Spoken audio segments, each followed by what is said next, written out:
Shalom, praise Lord, hallelujah. प्रभु यीशु मसीह का फिर से और एक बार धन्यवाद देते हैं इस समय के लिए, इस दिन के लिए जो परमेश्वर ने आपके और मेरे लिए जोड़ा। बिलीव टीवी के लिए भी धन्यवाद देते हैं। हमारे भाई मैं पास्टर सचिन मुंबई इंडिया से आप सब लोगों को इस बिलीव टीवी के लाइव टेलीकास्ट में मैं आपका धन्यवाद देता हूं, आपका स्वागत करना चाहता हूं। परमेश्वर के कार्य और परमेश्वर की क्रिया आप लोगों के जीवन में पूरी हो और उसका भरपूरी से आशीष आप लोग उठाए और आप लोगों के जीवन में परमेश्वर के कार्य लगातार बढ़ते रहे। इसके लिए हम भारत की कलीसिया की तरफ से आपको अभिवादन करते हैं, आपको धन्यवाद देते हैं क्योंकि आप लगातार हमारे साथ जुड़े हैं। और इस बिलीव टीवी के लिए भी धन्यवाद देते हैं। हम बिलीव टीवी बॉम्बे से उसका रिप्रेजेंट करते हैं क्योंकि उन्होंने इस प्रकार का मौका को दिया और आप सब लोगों को भी धन्यवाद देते हैं। हम आइए हम इस सत्र को शुरू करने से पहले आइए हम अपने आंखों को मूंद ले और प्रार्थना करें, परमेश्वर की दया और परमेश्वर के अनुग्रह को इंतजार करें। स्वर्गीय अति महान प्रभु, हम धन्यवाद देते हैं परमेश्वर, तेरी भलाई के लिए धन्यवाद देते हैं प्रभु, तेरी बड़ाई के लिए धन्यवाद देते हैं राजा। हमारे जीवनों में प्रभु जी लगातार आपने जो कार्य किए, लगातार आपने जो काम किए प्रभु जी, उसके लिए धन्यवाद देते हैं प्रभु। तेरे कार्य प्रभु जी, तेरे कामों के चलते परमेश्वर तो हमारे जीवन में धन्यवाद के योग्य कार्य किया, इसके लिए हम धन्यवाद देते हैं प्रभु जी। तो हमारे जीवन में लगातार कार्य करने के लिए प्रभु जी हम प्रार्थना करते हैं। तेरी सारी बातें हमारे जीवन में पूरी होने के लिए भी हम प्रार्थना करते हैं राजा। तो सहायता करने पाए और मदद करने पाए प्रभु, हम धन्यवाद देते हैं, स्तुति प्रशंसा करते हैं प्रभु। धन्यवाद के साथ प्रभु जी इस प्रार्थना को प्रभु यीशु मसीह के नाम से मांग लेते हैं। आमीन, आमीन, आमीन। प्रभु यीशु मसीह के नाम से फिर से आप लोगों को हम धन्यवाद देते हैं। बिलीव टीवी बॉम्बे की तरफ से हम रिप्रेजेंट करते हैं क्योंकि उनके द्वारा इस प्रकार का मौका को परमेश्वर ने हमको दिया। उस मौके के लिए भी हम परमेश्वर के कार्यों के लिए धन्यवाद देते हैं, शुक्रगुजार करते हैं और परमेश्वर की दया और परमेश्वर की क्रियाओं को भी हम स्मरण करते हैं क्योंकि प्रभु भला है और उसने भलाई के कार्य हमारे जीवन में लगातार किए हैं। जैसे हम सब लोग आप जानते हैं कि हम एक श्रृंखला में है, एक श्रृंखला को लगातार चला रहे हैं। उस श्रृंखला का नाम विश्वास व अनुग्रह या विश्वास और अनुग्रह के बारे में हम लगातार इस बारे में लगातार कुछ दिनों से सीखते आ रहे हैं। कुछ दिनों से हम सीखते समझते आ रहे हैं। आज भी हम उस श्रृंखला को आगे बढ़ाते हुए आगे हम लेकर जाना चाहते हैं क्योंकि परमेश्वर की क्रिया, परमेश्वर के कार्य हमारे साथ, हमारे सब लोगों के जीवन में लगातार बने रहने के लिए हम आपसे धन्यवाद की अपेक्षा करते हैं। और आप सब लोगों के जीवन में परमेश्वर की क्रिया और परमेश्वर के कार्य प्रभु यीशु मसीह के अनुग्रह के द्वारा पूरी हो, इसके लिए भी हम धन्यवाद के उस बातों को हम पिछले दिनों में पिछले 2 दिनों से हम जो है विश्वास के 4 मुख्य तत्वों के बारे में हम सुन रहे हैं। विश्वास के 4 मुख्य तत्व क्या है उसके बारे में हम लगातार देख रहे हैं, समझ रहे हैं और सुन पा रहे हैं और समझ पा रहे हैं। प्रभु यीशु मसीह का धन्यवाद हो। पहले दिन में उसका पहला तत्व जिसके बारे में हमने ये देखा कि विश्वास का अर्थ है मसीह को अपने प्रभु उद्धारकर्ता के रूप में स्वीकार करना और उसके क्रूस रोहन और पुनरुत्थान में विश्वास और भरोसा करना। इस प्रकार की पहले तत्व को हमने देखा। पहले दिन में हमने ये देखा कि प्रभु यीशु मसीह ही हमारा उद्धार करता है। जो कोई उसके ऊपर विश्वास करता है उनके जीवन में एक उद्धार की बातों को प्रभु देता है और हमें उसके क्रूस की बातें और पुनरुत्थान होने वाली, जीवित होने वाली बातों को भी स्मरण करने की आवश्यकता है कर हमने इस बातों को भी देखा। दूसरे दिन यानी कल के दिन हमने ये देखा विश्वास में मन फिराना शामिल होता है। मन फिराने वाले के जीवन में किस प्रकार से कार्य होता है और हमें मन फिराने की क्या आवश्यकता है और किस आवश्यकता के कारण हमें मन फिराना है, इस बातों को भी हमने सीखा। क्योंकि मन फिराना अर्थात शोक पाप से मोड़ देता है, इसके बारे में भी हमने देखा। और मन फिराना मतलब मसीह के द्वारा परमेश्वर की ओर मुड़ जाते हैं बोलकर भी हमने देखा। इस प्रकार के तत्वों को बारे में जो नया नियम के ऊपर, नया नियम की कलीसिया के लिए और नया नियम के लिए जो ज्यादा जोर देते हैं, उन लोगों के लिए हमने इस बातों को समझा, उन लोगों के लिए इस बातों को जाना। आज हम उस विश्वास का तीसरा मूल्य तत्व को या तीसरा तत्व के बारे में जानने पर है, या उसके बारे में हम कुछ अध्ययन करने पर है, या उसके बारे में हम कुछ समझने पर है। प्रभु ईश्वर की कार्य हमारे साथ तीसरा कार्य या तीसरा तत्व यह है, विश्वास में यीशु मसीह और उसके वचन के प्रति आज्ञाकारी होना शामिल है, जो कि हमारे विश्वास, परमेश्वर के प्रति कृतज्ञता और आत्मा के कार्य के द्वारा हमारे जीवन के मार्ग को उत्तेजित करता है। हालेलुया। इसमें ये फिर से मैं आपके लिए पढ़ दूं, उसको इस प्रकार से कहे कि विश्वास में मसीह के वचन के आज्ञाकारी होना शामिल है, जो कि हमारे विश्वास, परमेश्वर के प्रति कृतज्ञता और आत्मा के द्वारा कार्य जीवन में मार्ग को उत्तेजित करता है। इसका मतलब हर एक व्यक्ति के जीवन में परमेश्वर की आज्ञाओं को मानना और परमेश्वर की दी हुई आज्ञाओं को मानकर तो हमारे विश्वास और परमेश्वर के प्रति कृतज्ञता और आत्मा के द्वारा कार्य करना जीवन में नए मार्ग में हमें उत्साहित करता है। हालेलुया। हर एक विश्वासी जो प्रभु यीशु मसीह को अपना उद्धारकर्ता मानता है कि उसके लिए यह अवश्य बात है कि वो अपने परमेश्वर के वचनों को समझे और वचनों को जाने और वचनों को स्वीकार करे। मेरे साथ खोलिएगा मत्ती यूहन्ना रचित सुसमाचार उसके 15वें अध्याय का एक वचन मैं आपके लिए पढ़ दूंगा। यूहन्ना रचित सुसमाचार, उसमें इस बातों को आज्ञाकारिता के बारे में परमेश्वर ने कहा कि यूहन्ना रचित सुसमाचार उसका 15वें अध्याय का उसका 7वें वाक्य इस प्रकार से है, यदि तुम मुझ में बने रहो और मेरा वचन तुम में बना रहे तो जो चाहे मांगो वह तुम्हारे लिए हो जाएगा। Hallelujah, hallelujah. प्रभु का नाम का महिमा। और मतलब परमेश्वर के वचनों के ऊपर विश्वास रखने की बातों को हम यहाँ पर जानते हैं। और साथ ही परमेश्वर के बारे में वचन के लिए लिखा हुआ है, मेरे साथ को लेगा इब्रानियों की किताब उसका इब्रानियों की किताब उसका 4 अध्याय का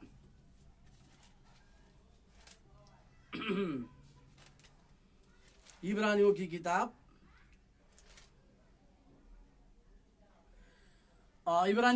उसका 4 अध्याय का 12वां वाक्य मैं आपके लिए पढ़ता हूं, क्योंकि परमेश्वर का वचन जीवित और प्रबल और हर एक दोधारी तलवार से भी बहुत चौका है और प्राण और आत्मा को और गांठ गांठ और गूंदे गूंदे को अलग करके आर पार छेदता है और मन की भावनाओं और विचारों को जांचता है। इसका मतलब यह है कि हमें परमेश्वर के वचनों को मानना है और परमेश्वर ने जो दी गई, परमेश्वर के वचनों में जो आज्ञाएं दी गई है या परमेश्वर के कार्य करने के लिए उसके वचन के प्रति हमें आज्ञाकारी होने की आवश्यकता है। इसी के लिए याकूब ने अपने पत्री में लिखा कि वचन को मानने वाले नहीं परंतु वचन को ऊपर चलने वाले बनो। इसका मतलब यह है कि हमारे जीवन में कई प्रकार के वचनों को जब परमेश्वर ने अपने लिखित बाइबल में दिए गए हैं तो उस वचनों को हमें क्या करना है, उस वचनों को स्वीकार करना है और उस वचनों के ऊपर हमें अध्ययन करते हुए, हमें उस वचनों को स्वीकार करते हुए आगे की ओर लगातार बढ़ते जाने की भी आवश्यकता है। हालेलुया। प्रभु यीशु मसीह का हमें वचन के लिए आज्ञाकारी रहना जरूरी है। परमेश्वर के वचन में मत्ती रचित सुसमाचार 4 अध्याय के 4 वचन में यीशु मसीह ने इस प्रकार से कहा कि मनुष्य केवल रोटी से नहीं परंतु परमेश्वर हर एक वचन से जो परमेश्वर के मुख से निकलता है उससे जीवित होगा। इस प्रकार से प्रभु यीशु मसीह की जब परीक्षा हो रही है, 40 दिन जब यीशु मसीह जंगल में थे, जब परीक्षा के समय में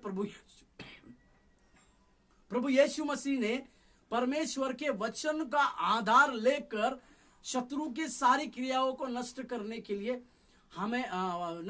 के लिए इस्तेमाल किया। इसी के चलते हमें और आपको भी ये बात को समझने की आवश्यकता है कि हमें परमेश्वर के लिखित वचनों के लिए हमें आज्ञाकारी होना है। जब वचन के लिए हम आज्ञाकारी रहते हैं, वचन जो सिखलाती है, वचन जो बतलाती है, उसी के अनुसार अगर हम अपना जीवन को बिताते हैं तो हमारे जीवन में परमेश्वर के द्वारा उसके तीसरे तत्वों को हम पार करते हैं। वचनों को मानना है, उसके आज्ञाकारिता में जाना है और उसके प्रति कृतज्ञता, विश्वास, परमेश्वर के प्रति कृतज्ञता और हमारे हृदय में आत्मा के द्वारा परमेश्वर की क्रियाओं को भी हम देख सकते हैं, हम जान सकते हैं। इसके बारे में हम देखें, मेरे साथ पढ़िएगा यूहन्ना रचित सुसमाचार उसका 3 अध्याय का 3 से 6 वचन तक। यूहन्ना रचित सुसमाचार, इस वचन को हम जानते हैं 3 वचन से लेकर 6 वचन तक। इस घटना को निकोदेमुस को प्रभु यीशु मसीह नए जीने के बारे में या नया जन्म लेने के बारे में प्रभु यीशु मसीह उनको समझाते हुए या सिखाते हुए हम देख पा रहे हैं।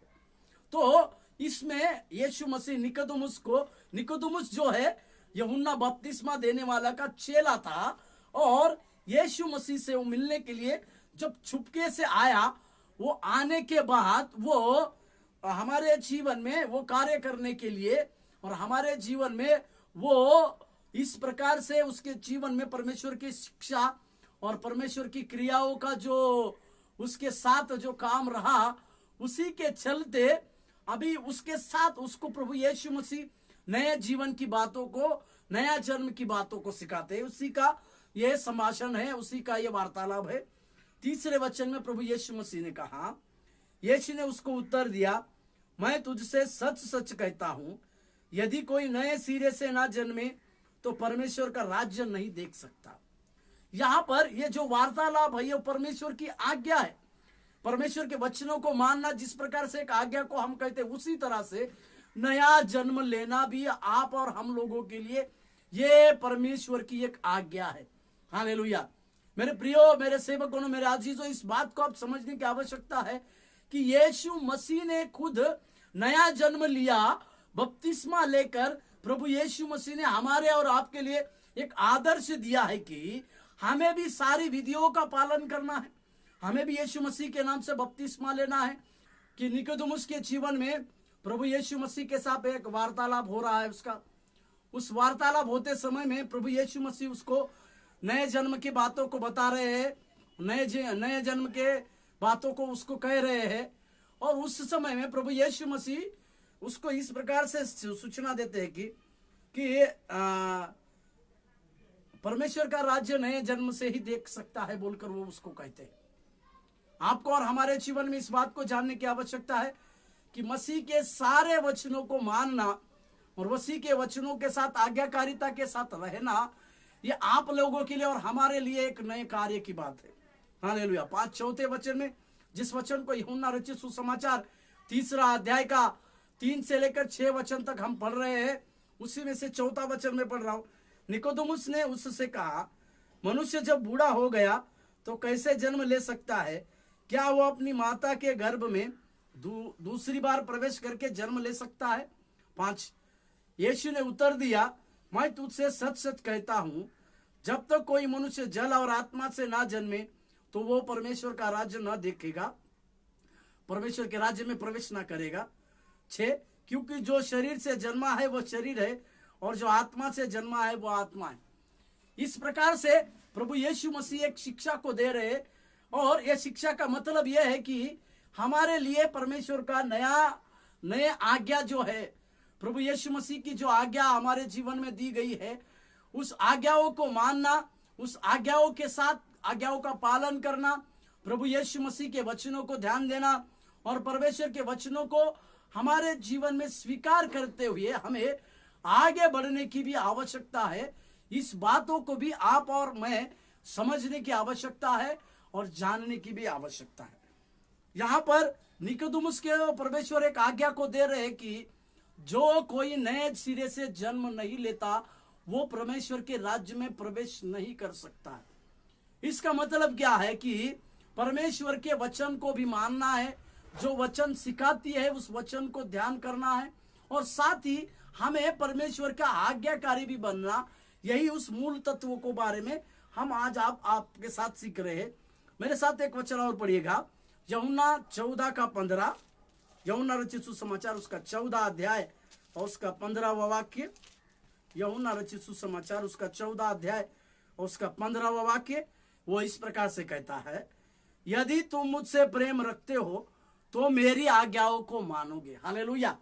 यहाँ पे प्रभु यीशु मसीह ना केवल अपने चेले लोगों के लिए, सारे लोगों के लिए एक प्रकार की बातों को कह रहे हैं। वो ये कहते हैं कि जो कोई यीशु मसीह से प्रेम करते हैं, या हम लोग जो यीशु मसीह को मानते हैं, स्वीकार करते हैं, तो हमारे लिए यह अवश्य बात है कि हम प्रभु के लिए आज्ञाकारी बने, परमेश्वर के कार्य के लिए आज्ञाकारिता का साथ रहना, आज्ञाकारिता के साथ जीवन बिताना, ये हमारे लिए सबसे बड़ी बात है। और हम सब लोगों के लिए परमेश्वर का एक अनुग्रह, परमेश्वर का एक कार्य है। इसके लिए हमें परमेश्वर का आज्ञाकारी होना भी अति आवश्यक है। उसी में यूहन्ना का 14 अध्याय में 21 से लेकर 23 तक, 14 अध्याय में 21 से लेकर 24 तक 21 से लेकर 14 अध्याय में 21 से लेकर 24 तक कुछ वाक्य है, मैं आपके लिए पढ़ूं। 21वें वाक्य में इस प्रकार से, जिससे सारी आज्ञाएं है, यूहन्ना 14 अध्याय 21 से लेकर 24 वचन तक, 21वें वचन, जिसके पास मेरी आज्ञाएं है और वह उन्हें मानता है वही मुझसे प्रेम रखता है, और जो मुझसे प्रेम रखता है उससे मेरा पिता प्रेम रखेगा, और मैं उससे प्रेम रखूंगा और अपने आप को उस पर प्रकट करूंगा। 22वां वाक्य, उस यहूदा ने जो इस्करियोत न था उससे कहा, हे प्रभु क्या हुआ कि तू अपने आप को हम पर प्रकट करना चाहता है और संसार को नहीं? यीशु ने उत्तर दिया, यदि कोई मुझसे प्रेम रखेगा तो वह मेरे वचन को मानेगा। हालेलुया। जो प्रभु यीशु मसीह को प्रेम रखता है वो परमेश्वर के वचन को मानेगा करके प्रभु यीशु मसीह इस जगह पर कहते हुए हम देखते हैं।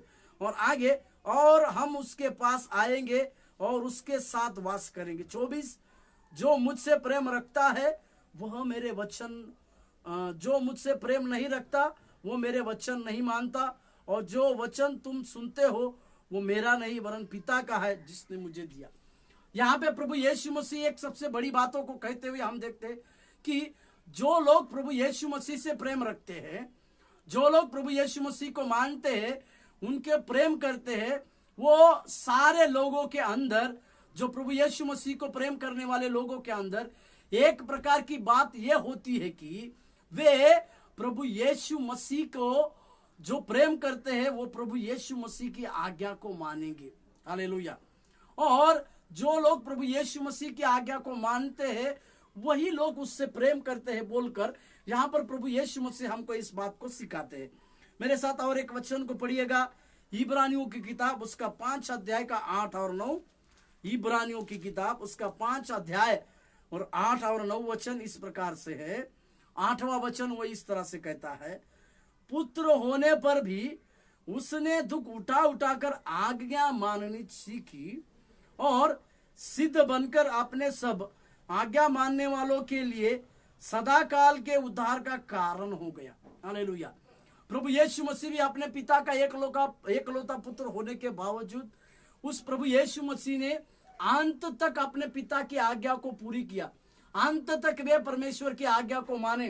अंत तक उन्होंने प्रभु यीशु मसीह ने अपने पिता की आज्ञा को माने कहकर हम इस बातों को जानते हैं और इस बातों को समझते हैं, क्योंकि परमेश्वर के लिए वो सारी बातें, परमेश्वर को वो सारी बातों को पूरी करना था। व्यवस्था के लिए उन सारी बातों को प्रभु यीशु मसीह को पूरी करना आवश्यक था। इसी के लिए प्रभु यीशु मसीह ने अंत तक अपने पिता की सारी आज्ञाओं को पालन किए और सारी आज्ञा का पालन करते हुए प्रभु यीशु मसीह ने अपने जीवनों में कार्य किया। और इस प्रकार से हम जानते हैं। मेरे साथ और एक वचन को हम पढ़े, और मैं आपको एक बात दिलाना चाहता हूं, यह एक आज्ञा पालन है। विश्वास करना यानी परमेश्वर के ऊपर विश्वास करना, उसके वचनों के ऊपर विश्वास करना, उसके ऊपर आज्ञा पालन करना, उसके वचनों का आज्ञा पालन करना, ये क्या है? तो यह एक आज्ञा पालन है जो विश्वास से आता है। यह एक आज्ञा पालन है, यह परमेश्वर की आज्ञा है। परमेश्वर की आज्ञा है और परमेश्वर के लिखित वचन में इस प्रकार से बातें दी गई है। इसी के लिए हमें परमेश्वर के न केवल वचनों को मानना है, परंतु परमेश्वर के सारी बातों को भी हमें इस बातों को स्वीकार करना है। इस बातों को स्वीकार करते हुए आगे की ओर बढ़ना है कि हम परमेश्वर के आज्ञा का पालन करते हुए हम आगे बढ़े। मेरे साथ एक वचन को पढ़िएगा आप लोग, रोमियो का किताब 1:5, रोमियो का किताब 1 अध्याय का 5वां वाक्य मैं आपके लिए पढ़ता हूं। जिसके द्वारा हमें अनुग्रह और प्रेरिताई मिली कि उसके नाम के कारण सब जातियों के लोग विश्वास करके उसकी माने। हालेलुया। जहां पे पौलुस इस पत्री को लिखते समय इस प्रकार का अभिवादन करता है कि उनको एक प्रेरिताई की सेवकाई, उनको एक परमेश्वर के अनुग्रह के द्वारा परमेश्वर की प्रेरिताई की सेवकाई मिली है, परंतु ये विश्वास के कार्य के द्वारा ही संभव हुआ है। मैं यहां पर दो बातों को कहूं, विश्वास करना, विश्वास में लाना और परमेश्वर का आज्ञा मानना।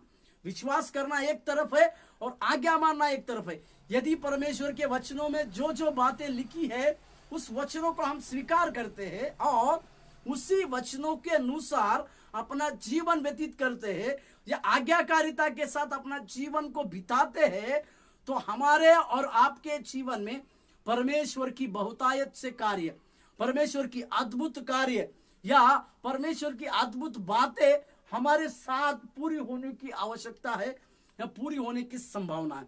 मेरे साथ एक वचनों को आप लोग पढ़िएगा,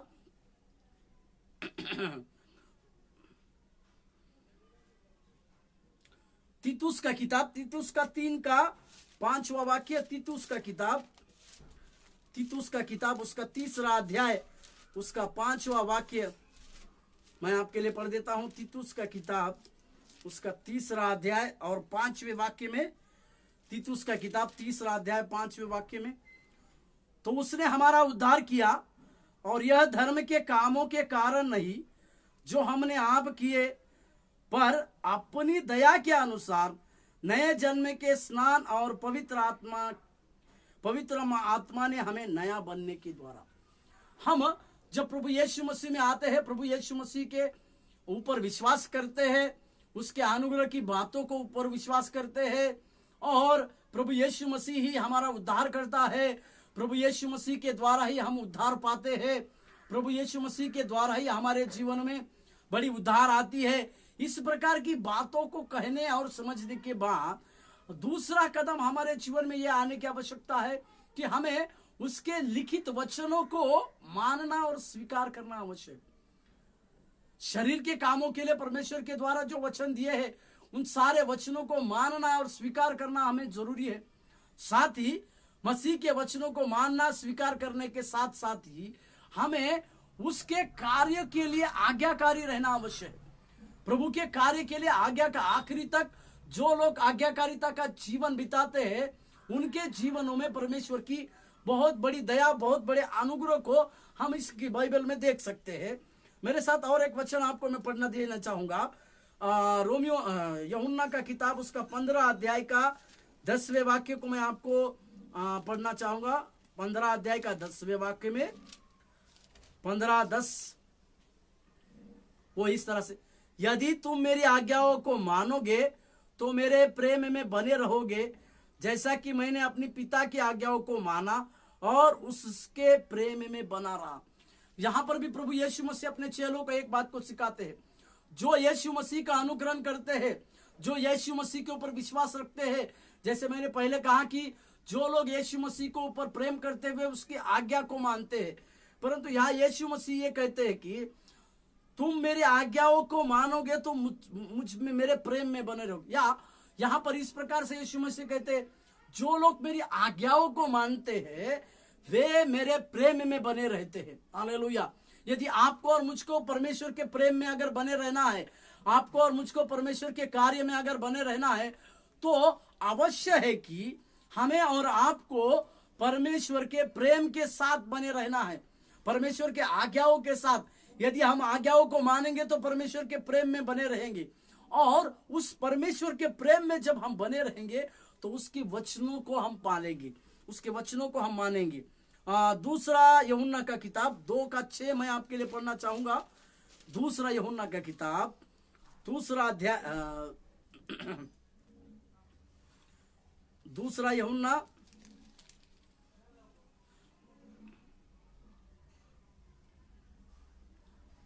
6वां वचन, उसमें एक ही है, माफ कीजिए, दूसरा यूहन्ना 1 का 6वां वाक्य।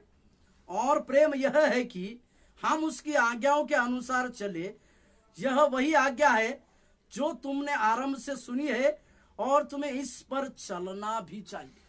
यह वही आज्ञा है, परमेश्वर यूहन्ना यह कहते हैं कि यह वही आज्ञा है जिसके ऊपर आप लोगों को चलना है, और इस आज्ञा को आप जो है सुने हैं करके यूहन्ना इस बातों को लिखता है, यूहन्ना इस बातों को समझाता है और कार्य में लाता है। हालेलुया। प्रभु यीशु मसीह का धन्यवाद हो, परमेश्वर की क्रियाओं के लिए धन्यवाद देते हैं। और एक वचन को पढ़ेंगे, इब्रू का किताब उसका 1 का 2 वाक्य। इब्रू का किताब, इब्रानियों की किताब 1 का 2 वाक्य। उन अंतिम दिनों में हमसे पुत्र के द्वारा बातें की, जिसे उसने सारी वस्तुओं का वारिस ठहराया, और उसी के द्वारा उसने सारी सृष्टि की रचना की। हालेलुया। अपने पुत्र के बारे में, प्रभु के बारे में यहाँ पर इब्रानियों का लेखक लिखता है कि अपने पुत्र के द्वारा उसने हमसे बातें की और उसको वारिस भी ठहराया। इसका मतलब मैं ये कहूंगा कि जब मसीह ने दुख उठाने के, मनुष्य में परमेश्वर रहने के बावजूद भी मसीह इस प्रकार से आज्ञाकारी रहे, प्रभु यीशु मसीह इस प्रकार से आज्ञाकारी रहे कि उसने दुख को सहकर अपने पिता की आज्ञाओं को माना। क्योंकि वो ये कहते थे यूहन्ना की किताब में कि मेरा पिता मुझ में और मैं पिता में हूं। तो इसी के लिए उन्होंने वो सारी बातों को, आज्ञा का पालन किया, क्योंकि उनको उस क्रूस की मृत्यु सहने के लिए परमेश्वर ने अपने लोगों के लिए दे दिया था। क्रूस की मृत्यु सहने के लिए परमेश्वर ने उनको दे दिया था। इसी के चलते प्रभु यीशु मानव का रूप धारण करते हुए भी 3.5 साल तक इस धरती की सेवकाई में उन्होंने वो सारी चीजों का दुख लिया, और साथ में क्रूस रोहन होते समय उन्होंने उनके दुखों को, अपने सारे दुखों को उस जगह पर लिए। मेरे साथ एक वचन पढ़िएगा, फिलिपियों का पत्री उसका 2 अध्याय 8वें वचन से अगर हम पढ़ेंगे तो वहां पर प्रभु यीशु मसीह ने किस प्रकार से हमारे और आपके लिए दुखों को झेला, इससे हम ये बात को सीखते हैं। 6 वचन से अगर हम पढ़ेंगे तो हमको पता चलेगा। फिलिपियों का पत्री उसका 2 अध्याय 6 वाक्य से, जिसने परमेश्वर के स्वरूप में होकर भी परमेश्वर के तुल्य होने को अपने वश में रखने की वस्तु न समझा, वरन अपने आप को ऐसा शून्य कर दिया कि दास का स्वरूप धारण किया, और मनुष्य की समानता में हो गया, और मनुष्य के रूप में प्रकट होकर अपने आप को दीन किया, और यहां तक आज्ञाकारी रहा कि मृत्यु, क्रूस की मृत्यु भी सह ली।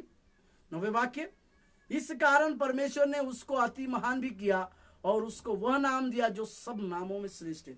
परंतु 8वें वाक्य के ऊपर मैं जोर दूं कि और मनुष्य के रूप में प्रकट होकर अपने आप को दीन किया, और यहां तक आज्ञाकारी रहा कि मृत्यु, क्रूस की मृत्यु सहली। हालेलुया। प्रभु यीशु मसीह का धन्यवाद। यहां पर हम क्या सीखते हैं कि प्रभु यीशु मसीह ने अंत तक उस क्रूस की मृत्यु को सहा, अंत तक उस क्रूस रोहन की मृत्यु के लिए आज्ञाकारिता के साथ जीवन बिताए, और वो आज्ञाकारी रहे अपने पिता के लिए कि क्रूस का मृत्यु सहना। ये आज के दिन में हम इस तीसरा बातों को ये सीखे कि परमेश्वर के वचन में हमें आज्ञाकारी रहना है और परमेश्वर के वचनों को परमेश्वर के वचन के प्रति आज्ञाकारी होना शामिल है, जो हमारे विश्वास, परमेश्वर के प्रति प्रेम, कृतज्ञता और आत्मा के द्वारा दिए गए जीवन के मार्गों को उत्तेजित करता है। साथ ही विश्वास करना आज्ञा पालन की भी कार्य है। हमें इस बात को समझने की आवश्यकता है। वचनों को आज्ञा के वचन को स्वीकार करना और आज्ञाकारिता के साथ जीवन बिताना, हमें यह बात परमेश्वर यीशु मसीह से सीखने की आवश्यकता है, जो अपने आप में परमेश्वर के पुत्र होने के बावजूद उसने अपने आप को इतना शून्य कर दिया कि क्रूस की मृत्यु सहेली बोलकर वचन बतलाती। क्रूस की मृत्यु सहना उन दिनों में आसान काम नहीं था, परंतु परमेश्वर यीशु मसीह अंत तक अपने पिता के आज्ञाकारी रहे। यह बात हमें यह सिखाती है कि हमें भी और आपको भी परमेश्वर के लिए अंत तक आज्ञाकारी बनना आवश्यक। आइए हम अपने आंखों को बंद करते हुए प्रार्थना करें। प्रभु, हमें आज्ञाकारिता के रूप में लिखे। परमेश्वर, हम भी तेरे लिए कार्य करने के लिए प्रभु आज्ञाकारी बने। प्रभु, इसके लिए हम कार्य करने के लिए प्रार्थना करें। स्वर्गीय अति महान प्रभु यीशु मसीह के नाम से हम धन्यवाद और स्तुति प्रशंसा करते हैं। तेरे कार्य के लिए हम धन्यवाद देते हैं प्रभु, तो हमारे जीवन में लगातार कार्य करने पाए एक विश्वास के साथ। प्रभु जी, हमें आज्ञाकारिता के जीवन में लिए चलने के लिए भी प्रभु आपसे नया अनुग्रह, आपसे नए अनुग्रह को मांगते हुए हम प्रार्थना करते हैं। कुछ भी हो प्रभु जी, तेरे हर वो कार्य करने के लिए प्रभु जी हम आज्ञाकारी पाए जाए परमेश्वर, जिसके लिए आपने हमें ठहराया, आपने हमें अभिषेक किया, आपने हमें सेवा कार्य के लिए बुलाया प्रभु। इसके लिए हम धन्यवाद देते हैं, अपने आप को लीन करते हैं, नम्र करते हैं प्रभु जी, क्योंकि तू हमारा परमेश्वर हो। हमें उचित रीति से उचित समय में तू ऊंचा उठाएगा कर प्रभु तू कार्य करने वाला है। इसके लिए हम धन्यवाद देते हैं। तेरी आशीष मांगते हैं, तेरा अनुग्रह मांगते हैं प्रभु। सहायता कर और मदद कर, यीशु मसीह के नाम से मांगते हैं, आमीन। प्रभु आप लोगों को आशीष दे। धन्यवाद।